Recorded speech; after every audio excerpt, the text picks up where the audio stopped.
Hello, thank you for joining me today for a tag video. Now it's just gone past the midpoint of the year and quite a lot of other booktubers are doing the mid-year freakout tag. I couldn't quite do it at the end of June just because I'd had a couple of weeks off in June and so I'm a bit behind with my video schedule. But I still wanted to record this video today because I do enjoy the mid-year freakout tag, so still wanted to do it even if it's going to be a little bit later when it comes out at the end of July. However, a couple of weeks ago I was also tagged in another tag video which was particularly about audiobooks. So I think this was started by Honest Fiction. I'll double check that, and if I'm wrong I'll put it in the description box down below exactly who started it.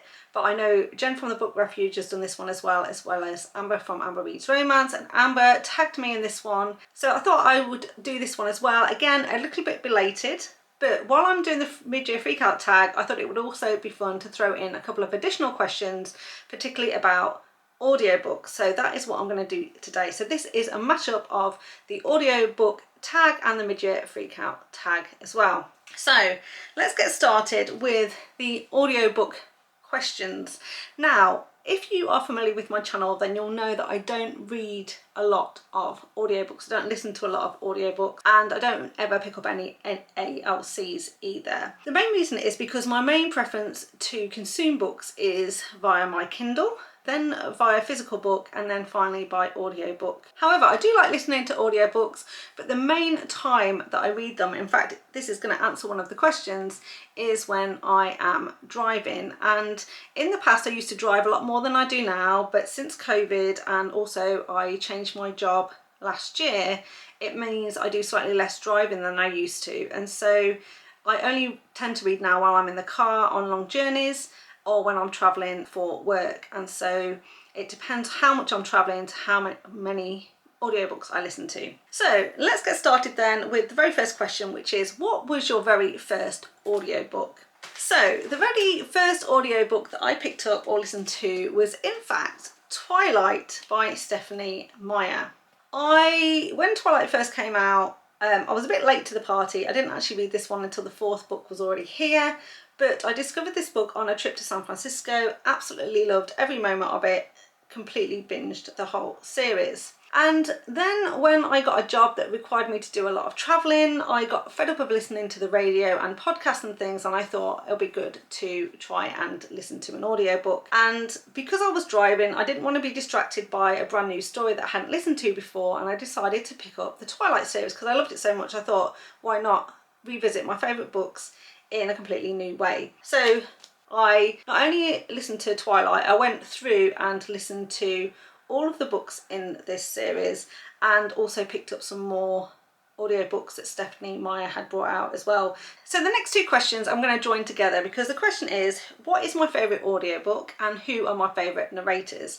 And so these two go hand in hand for me, because my absolute favourite audiobook that I've ever listened to is The Host by Stephenie Meyer. And this was read brilliantly by a narrator called Kate Reddin, and so she is probably my favourite narrator as well. The reason it's my favourite is because once I'd been through all of the Twilight series, I decided I was going to then listen to The Host. I wanted more stories from Stephenie Meyer, and I listened to The Host. Again, it was a book that I'd already actually read in physical form, and the first time I read this in physical form, in fact I read this particular version of this book, obviously it's a very long book. It's very slow moving in parts, and I enjoyed the read. I thought it was a great story, a great backstory, but it wasn't my favourite at the time. However, I wanted to listen to an audiobook. At the time I didn't read a lot of different types of authors, and I decided to pick up The Host. And I'm so glad I did, because I found Kate Reddin's voice very hypnotic, very soothing. And so when I was driving to and from work, and that's mainly where I listened to this one, I found it really kind of decompressed me after a stressful day of work, and I just really loved enjoying her voice. Now this is a very long audiobook, it's a like 24-hour read, and at the time, a link to another question, I only listened at 1 times speed. So this took me pretty much 2 weeks of driving to and from work to complete this book. A good 10 days at least, I would say. So I spent a lot of time with Kate Reddin to and from work, and she was a great comfort to me. And I found myself at the end of listening to this book, I would then start the audiobook again. And I've listened to this audiobook countless times, more than any other book, and I know this book really, really well. I know these characters really, really well. And over time, I just also felt that Kate had done such a great job of changing the voices slightly, so that when she's speaking, you can recognise which of the characters she's actually voicing. And I think she just does such a great job. And the more I listen to this book, the more I noticed, the more I spotted, the more depth to this story I found, and I started to really see what a fantastic, complex but emotional love story that Stephanie Meyer had actually written with this one. So if you haven't read it, I really recommend. And this is very much a love story rather than a romance, I would say. Obviously zero spice, but a fantastic read, and Kate Redding wins my heart every time. My second favourite audiobook of all time is Ruthless Creatures by J.T. Geisinger, and again I read this one in physical form first, and then I listened to the book, and it was the very first time that I'd listened to Troy Durant narrate an audiobook, and he blew me away, and I fell in love with his voice.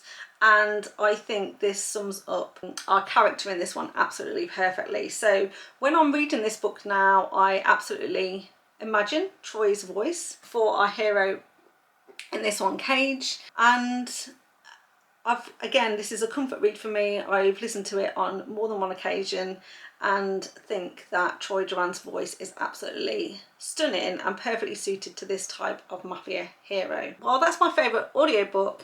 My favourite pairing is from this book, and this is Brutal Vows. Again, Troy Durant, so my favourite male narrator, and he read this one in conjunction with Tara Langella, and her voice is absolutely amazing. It's so husky and sensual and just perfectly sums up, again, the female character in this book. And I just thought, coupled with Troy Durant's voice, Tara Langella's voice is absolute perfection. And so this was absolutely my favourite pairing, and another fantastic book from this series. So if you haven't listened to this series yet, every single male voice is narrated by Troy, and then a brilliant cast of female narrators as well. So in terms of the audiobook platform, I do have an Audible subscription. I'm sorry, I know not everyone is happy to be using Amazon for everything, but I use Amazon for everything. So I have a Kindle, I've got a KU account, and I have an Audible account with them as well. And that is the main app that I listen to audiobooks through, mainly of course because I get a credit every single month as part of this subscription, and because I have a KU account as well, it means if I download a book in KU, there's Whisper Sync, so that I can also get a reduced cost on an audiobook, and they sync together. So if I'm really, really into a book, I'm on KU, and I'm driving, then I can switch to the audio book and then back again once I've finished my journey. Now earlier I also talked about the audio speed that I listen at, and when I first started to listen to audiobooks, I listened at 1x speed, and I never really even considered speeding it up. I didn't even really know that that was a thing, that people would listen at much faster paces. But of course, over the years, I've learned that people do listen at much faster speeds. I know some people read as fast as 3x speed. I'm not quite sure how they do it. I know it's a skill that you have to practice and learn. So over time, you incrementally increase the speed until you're comfortable at faster speeds. And over time, I have definitely increased the speed at which I listen to. So now, mostly, the most comfortable speed for me is a 1.5 speed. I never ever go to 2x speed. That is just too fast for me, and personally I don't really think I can get a full appreciation of the book, the characters, or the romance when I'm racing, when it feels like I'm racing through it. But that's just my personal preference, and again, because I don't listen to audiobooks all the time, I've not really developed the skill where I can listen at a faster speed. Plus I usually listen while I'm driving, like I said, so I think listening at a faster speed would mean paying more attention, and obviously my main focus when I'm driving is obviously on the traffic around me. So 1.5 is the most comfortable speed to be able to pay attention to the road, make sure I'm safe while driving, but also, you know, really taking the story. But I do increase it sometimes to 1.7 if the narrator is particularly slow. In terms of the style of narration, duet is absolutely my favourite style. I love it when a male and female narrator, if it's an FM pairing obviously, narrate the story, and I like it when the male narrator takes all the male parts and the female narrator takes all the female parts. So duet narration, that is how I like the audiobooks, the ones that I like the most generally. But again, I'm not particularly fussy. That doesn't put me off reading if they're done in a different style. I'll just download the books that I fancy listening to at the time, and no matter who's narrating it or what style it's narrated in, that is kind of what I listen to. Okay, so there are all the questions from the audiobook tag. Let's move on then to the mid-year freakout tag questions. So the first one is, what are the top books that I've read so far this year? Or what's the top book? But of course I can't give you one book. And there's two books, there's two things that spring to mind. The first one, and it's a struggle to really narrow this down, is the Kings of Italy series by Mila Finelli. So I read this series in January, and the first book I read was Mafia Mistress, of course, because it's book one in the series. And this series absolutely stole my heart, blew me away. I was absolutely obsessed with it. So obsessed that I literally consumed every single book in this series within the space of about 5 days. So this is not my top book, because I think book two in the series is my top book. It is my most favourite out of the series, but I wanted to give a shout out to this series as a whole as my top experience of the year, because like I said, this whole series absolutely captured my heart and I couldn't put it down. So that is the top experience. In terms of the actual romance, what was my top romance of the year? And again, this is not one book, but it is a duet about the same couple, and that is Our Thing by Nikki Harris, and the second book in the series is Cosa Nostra. So in this particular duet, we are following Cassidy and Max Butcher. This is a mafia series set in Australia. Max Butcher is a fantastic hero, and I just absolutely love the romance between this couple. The second book in particular is particularly heart-wrenching, definitely brought a tear to my eye, and a fantastic read, and definitely want to read more in this series. So the next question is around new releases that I wanted to read but haven't read yet, and I've got 4 on this list. The first one is A Rebel Without Claws by Juliet Cross. This is a spin-off series, and I believe a Next Generation series from her Stay a Spell series, which is about a witch family in New Orleans. And so Rebel Without Claws is, like I say, the spin-off series to that. This one I think was a very quiet release for Juliet Cross. She's recently released some other books that have got much more attention, and so it was one that I kind of didn't particularly pay too much attention to at the time. Although it was on my radar, I never kind of got around to picking it up, but I definitely will do at some point in the future. The next one is The Prodigal Son by Sarah Kate. This is the 4th and final book in her Good Brothers series. It's definitely the character Isaac that we've been waiting to hear about. It's an MM pairing for this particular book, and again, it was definitely on my radar. I knew it was coming out, but I had other priorities in the month that it did come out, and so I haven't quite got to this one yet, but definitely will give it a go soon. Then we have Rewind It Back by Liz Tomfordy. This is the 5th book in the Windy City series, and again, this was a book that I've been waiting for because this is Rio's romance. Rio is a fantastic character. We've seen in pretty much all of the books in this series. He's been desperate to find himself a girlfriend, really wants to find true love and get his HEA, and finally he manages to do that in this book. So because I've got all the other books in this series, I wanted to pick this up while, you know, the covers were still all matching, and so I ordered this, pre-ordered it, and got it on the day it came out, but haven't quite got around to reading this one yet, but it's definitely on my radar. And then the last one is Beautiful Venom by Rena Kent, that just came out last month. Again, was near to the top of the list of what I wanted to read, but didn't quite make it to my TBR, and I had other things that I wanted to get to before this one, but very, very excited to read it, and we'll definitely be picking up that book soon as well. So in addition to those, what are my anticipated reads? So books that are coming up that are on my future TBR for the end of the year. So the first one is definitely going to be the new Pam Godwin, which is a spin-off from the Frozen Fate trilogy, and I believe it's going to be called Rise of Ink and Bone. We're expecting that in the next couple of months. I'm on Pam Godwin's ARC team, so hopefully I will be getting that one early, but we've got no precise news yet of exactly when that's coming out, but hopefully it will be this year. The next one is Precious Hazard by Never Altage. I think this will be book 11 in her Perfectly Imperfect series. I've loved every single book that I've read by Never Altage.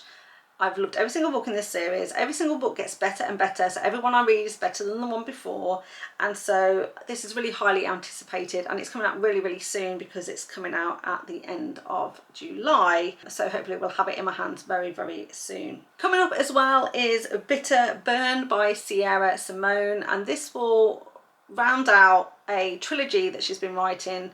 I read the prequel, I read books 1 and 2 in the trilogy. It was Salt Kiss and Honeycut, and I absolutely have been enjoying this one, and the last book did end on a cliffhanger, and so I'm desperate to finally read part 3, so hopefully that's coming out in the next couple of months as well. I've really been enjoying Nikki Harris's series The Cradle Common, and book 3 will be coming out later this year, which is Born for Marble, so that's definitely going to be a high priority in the month it comes out. In fact, I'm on Nikki Harris's ARC team, so hopefully I'll be getting that one early as well. And then the other one that I really am looking forward to is the upcoming release from JT Geisinger, which is Blackthorn. That won't come out till November, so it'll be later on in the year. That also looks really good, and as you know, I love everything by JT Geisinger that I've read so far. Not that I've read too many from her backlist, but everything I've read so far I've loved, and so that looks very intriguing, and can't wait for it to come out later in the year. So the next question is, what is my biggest disappointment of the year? Now, I thought about this long and hard, and it's not necessarily a book that I gave a low rating to, but I was expecting more from this character, and this book is Lost Kingdom by Amelia Finn. So this is book 3 in her Mafia series, and we were following Timothy and Aubrey. Now, at the time when I reviewed this one, and I'll link to the reading wrap up where I shared my review on this one, because I'll talk about this one in much more detail in that, and you can go back and see my full thoughts. This is a really good book. I've enjoyed this Mafia series a lot. So the main problem with this couple is that both Tim and Aubrey are permanent characters of another series from Amelia Finn, which is the Mayor Justice series, which is kind of a police procedural where the main character is a police officer, the main heroine is like a coroner, and together they kind of solve crimes, and Tim and Aubrey are very much part of the crew in that story. Tim also happens to be related to a mafia family, so he finds his romance in the Mafia series that Amelia Finn has written, and I was really hoping that Tim would, you know, really rise to the occasion and become the mafia boss he was always destined to be, and of course that isn't what happened. So that's why this book was a little bit disappointing for me, because I was expecting more out of our hero Tim. However, I fully understand why Amelia Finn chose the direction of this book, took it where it actually ended up going, because of course Tim continues to play a very vital role in her other series, and had he, you know, taken over as the mafia leader, that would have very much upset her cast of characters in the other series. But like I said, I was disappointed with how this played out, but still overall a really good Mafia series, a very good Mafia book. Really liked the relationship between these two. I was just hoping more from Tim. So if that was my biggest disappointment, what was my biggest surprise? Well, that has to be a book I've already spoken about, which is Mafia Mistress by Mila Finale. The reason why this was such a surprise was because I'd heard that Mila Finale's Mafia series was really good. However, the first 2 books in the series, Mafia Mistress and Mafia Darling, are a duet about the same couple. And some of the reviews about this first book were not particularly favourable. And so I really didn't want to have to read a duet when the first book wasn't that great, only to persevere with book 2. So I kind of been putting it off. But in the end, I thought, I don't want to be left behind. Mila Finale has finished the series. She's going to be bringing out a new series soon, and I really wanted to get onto her ARC team. And so I thought I should really get stuck in and read this book. And it was such an amazing surprise, because despite some of the other reviews that I'd seen, I absolutely loved this book. And that catapulted me into loving the rest of the series as well. I thought this was absolutely fantastic. I was hooked from the first page. It blew me away in terms of the, you know, the drama, but also the opulence of this story. I fell completely in love with the Italian environment that we found ourselves in, and just the indulgence and the craziness of all of these characters. Really got completely sucked in, swept away by this story and all of these characters. So this was the biggest surprise to me, because I was expecting to enjoy it, but I wasn't expecting to love it so much, and I wasn't expecting to love this series as much as I did. So absolutely so happy that I eventually read this one, having put it off for so long. So then the next one is, who is my new favourite author? So of all of the new authors that I've read so far this year, which ones have I enjoyed the most? Well, it's got to go again to Mila Finelli. I'm sorry, I know this is the third time I'm holding this book up now, but it was the first time I'd ever read anything from Mila Finelli. I know she also writes under the name Joanna Shute for her historical romances as well, and I've never read any of those either, but I absolutely loved it, and she totally sucked me in. And now I've read everything she's put out under this pen name, and so absolutely it's got to be for me, Mila Finelli, as my new favourite author for the year. I also really enjoyed Montana Fire though, and so far I've only read 2 books from her, so it's still too early to tell if it's going to be a favourite author long term, but I really enjoyed Severed Ties, which was a stalker romance, and it was a spin-off from a mafia series called Frost Industries, and so I have recently picked up book 1 from that series as well, because I was really compelled to go back and start from the beginning, and I really did enjoy that one as well, and think this one has got great potential, and I just really enjoyed her writing style and, you know, her characters and everything. So definitely will continue to read more, and in fact I am going to be meeting Montana Fire at Rare 25 London, and I've pre-ordered an omnibus special edition of the Frost Industries, so I am hoping that I will continue to like the books in that series, and potentially then it will become a new favourite author going forward. Next question is new fictional crush, and that has to be Max Butcher from Our Thing by Nikki Harris. So again, another couple that I shared earlier. This is part 1 of the duet featuring Max Butcher and Cassidy, but I absolutely loved Max as a character. He's everything that I want in a mafia hero. He is both, you know, standoffish, he doesn't suffer fools, he's very difficult to get to know, and he refuses to, you know, befriend people, be nice to people, unless he really cares about them. And the great thing about Max Butcher is that he tried to keep Cassidy at arm's length, but became obsessed with her, and once she was his, he would do absolutely anything for her. You could really feel the love that he had for her. He did some great things for her and would literally do anything to protect her. I just loved how their romance unfolded, but I loved just him, how he treated her, how he behaved, the things he was prepared to do, and he was the perfect balance of a very grumpy hero who would ultimately do anything for the woman he loved. So definitely he is my newest crush, and up there as one of my book boyfriends. So who are my favourite characters then? Who are my favourite fictional characters?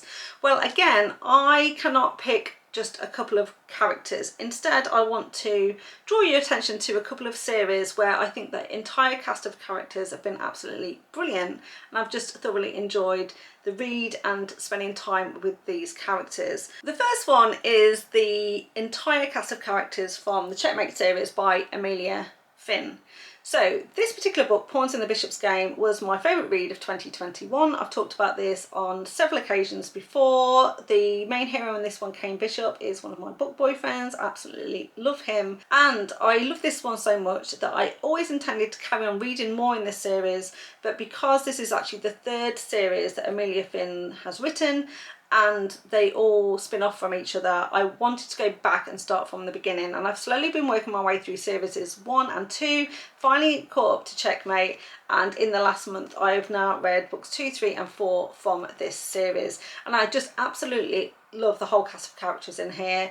The linchpin, if you like, the main character holding everyone together is Kane Bishop, and as we slowly go through this series we learn more about him, his backstory, we find out more about what was going on in the same timeline as was happening in this book, but we start to meet more characters, get to know more characters in much more detail, and I've just loved spending time with them and can't wait to carry on with this series. The other amazing cast of characters comes from this series, Immortals After Dark by Cressley Cole. This is the very first book in the series, A Hunger Like No Other, or technically book 2. It's originally the first, but there's now a prequel that is now classed as book 1.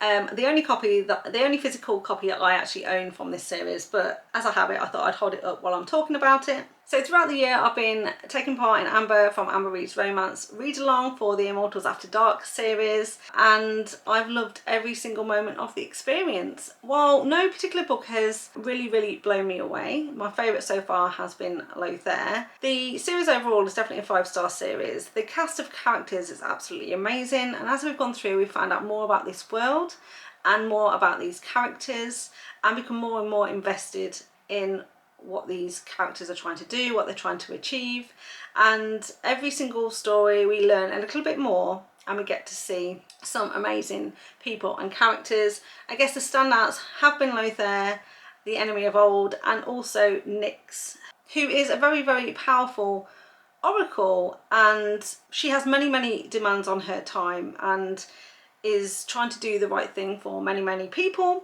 and sometimes you think that Nyx maybe is not leading people the way they need to go, but ultimately has a plan. So sometimes she has to be cruel to be kind, sometimes bad things happen to these characters as a result of the advice they take from her, but ultimately it leads them to where they need to be. Next up then, we've got a book that made me cry, and I don't tend to cry too many times at books, not proper full-on blubbering. Often I get a tear that comes to my eye, you know, my eyes well up and I want to cry. But the one that made me cry the most, the one that I did actually sob, was Cosa Nostra by Nikki Harris, because this couple really go through it, and in this book they have to spend a period of time apart because of some things that go down, and it's heartbreaking. It's heartbreaking for this couple, but the way it's dealt with, the way the separation happens, and the way that Max Butcher makes it easier for our heroine was just absolutely fantastic. But like I say, it absolutely did make me cry. Definitely needed a box of tissues for this one,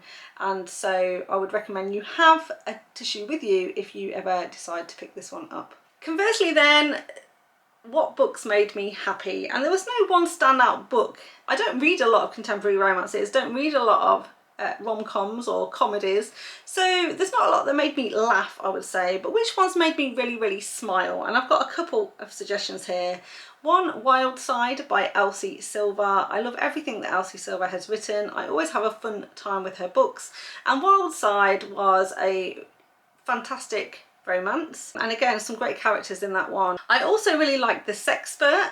It wasn't a favourite read, I didn't rate it particularly highly, but The Sexpert by J.A. Huss and Jonathan McLean was one of the funniest books that I'd read, because it was a rom-com. It was designed to be a little bit more light-hearted, and some of the antics that the characters got up to were laugh out loud funny in parts. Also, a feel-good book for me was Till the Sun Dies by Amelia Finn. This is book 2 in the Checkmate series, and the reason it was so made me so happy was mainly the second part of this book, when these characters go on this road trip, and you know, Lainey, the main heroine in this story, really comes out of her shell. She starts to live again, rediscover who she really is, and again the antics that go on between the characters while they're on their road trip, because we've got Kane Bishop and Jess in a car with Ange and Lainey, and just, you know, the banter between them. Some of the things that happen in this story were just really fun to read and made me feel happy to be spending time with these characters. And the last author that always has me, you know, kicking my legs, really enjoying the read, is Zoe Blake. I love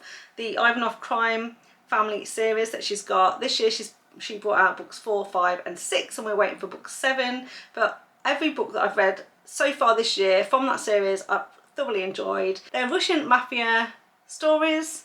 The heroes are always massively over the top, very possessive, don't take no for an answer, cannot be reasoned with, but there's something about the books that are just so compelling. I just have so much fun when I'm reading them, because they're just, you know, they're just larger than life, and ultimately they will do anything for the women and despite the women really wanting to get away, really wanting to run away, really not wanting to be with their partners in the early stages of their books, they ultimately win them over, and I just love every single crazy moment of it. Now, the very last question that I'm going to answer from the Mid-Year Freakout Tag is, what is the most beautiful book that I've purchased so far? Now, so far this year, I have done a couple of book hauls, and I have now subscribed to Mystic Box, so I have got some really nice special editions of some books so far this year. I'm hoping to get even more when I go to Rare 25 London next weekend. I have pre-ordered a couple of books, and there's a couple of like special editions that I've ordered from there, so hopefully a couple of those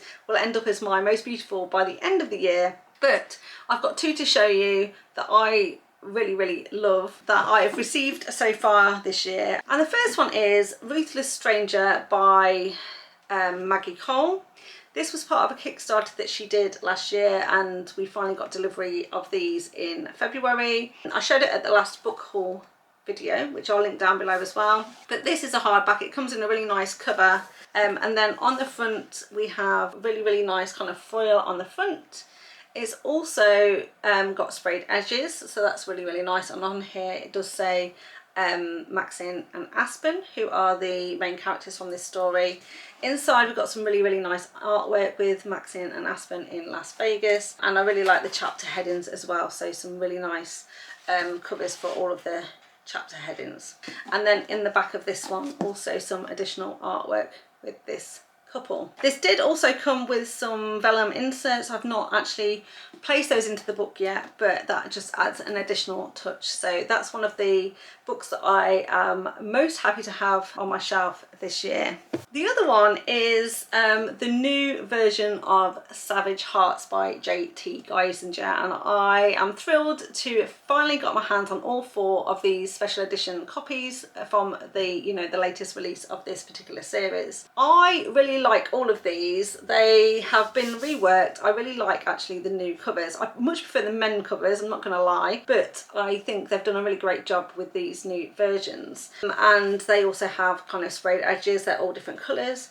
I particularly like this one, and this is the one I've pulled out because I do like how they've designed this whole series, but I particularly like this one because it's got this skull on the front of it here, and I absolutely love skulls. There's something about them, I don't know what it is, but I absolutely love skulls, and I always will gravitate towards a skull if there is one. And so for me, I think this is the best one of this series. Not only is it sort of reddy pink, which is one of my favourite colours as well, but like I say, it's got the skull on the front cover as well. So I thought I'd pull that out and share that with you as well, because one, I was delighted to get this series. It was quite a struggle to get hold of it in the UK because they were going to be selling it through Waterstones, but then they weren't able to get any stock, and I ended up having to get it from another supplier. But finally, like I say, I finally did get hold of these, and so really happy to have these on my shelf, and I think this is my favourite one. Okay, so there we go, we made it to the end. That is a combination of the audiobook tag video and the Mid-Year Freakout Tag video. I hope you enjoyed it. If you did, please give me a thumbs up. Remember to subscribe to the channel if you want to see more content from me, and all that's left for me to do is thank you so much for watching, and I'll see you next time. Bye. You know what, it's been so painful recording today because it's so hot. I've had to keep stopping the camera, cooling it down, so it's taken me literally hours to film today, and I've had to film 3 videos because I needed to do some pre-filming because I'm going to be away for a couple of weekends in July. But we're at the last stretch now, just a few more books to talk about, so hopefully we can get through it in this particular session.